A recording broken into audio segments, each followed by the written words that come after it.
Today is my father's birthday, and the next column will publish on Father's Day this Sunday. Fathers in general can be a tricky relationship to navigate, though I have a great relationship with mine. But it often seems like everyone's relationship with their own is different in its unique way. While I normally reject the government as a father figure metaphor, in honor of these two celebrations, I will make an exception today. The county and the city of Crystal River are engaged in a paternal relationship with separate private business entities that require two different outcomes.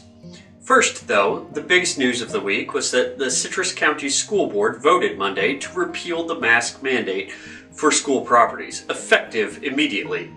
Masks can be worn by choice, but according to one board member's comments, people had their hands hovering above their masks, ready to rip them off as soon as the vote was finalized.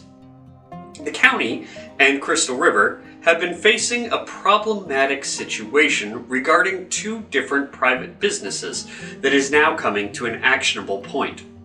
The county will vote on Tuesday whether or not to give an extension to road resurfacing company DAB that has asked for one extension after failing to meet an initial deadline. This deadline, the Chronicle reported this week, was to be substantially done by June 7th and to be fully completed by July 7th. The company is currently about 30% done. According to the agenda memo, the county could proceed with canceling the contract, assessing the liquidated damages, and declare the company in default if a deal is not reached. Next is the ongoing situation involving a dilapidated shopping plaza in Crystal River. The city has expressed enough dismay over the Crystal Square building, which sits on US 19 across the highway from a plaza encompassing Harbor Freight, Lollygaggers Pub, and many other businesses, that the ownership group had sent an attorney to represent them at the meeting. The building currently has over $333,000 in fees levied against it, but the city has offered to waive these if action is taken. The hurdle that may be insurmountable is that the company says it does want to redevelop the existing structure. The problem with this is that the flood building code requires any building to be demolished rather than renovated if the repairs exceed 50% of the market value. This is where the county and the company have a difference of opinion.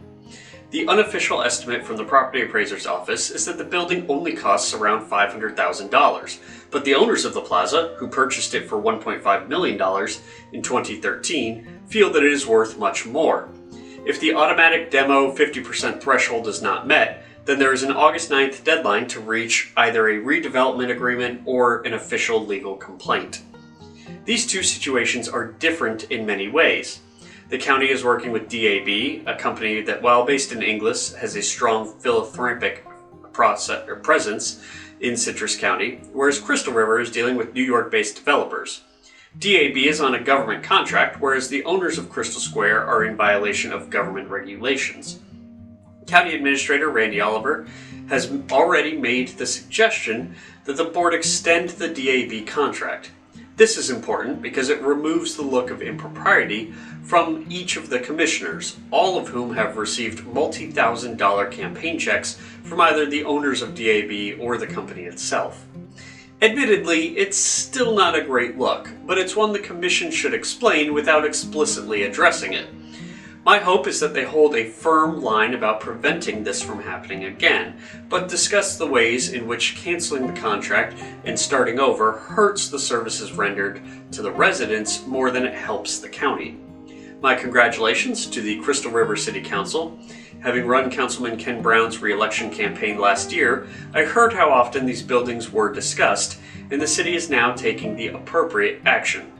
While I would normally reject the government as a father metaphor, I'll make an exception in light of this week.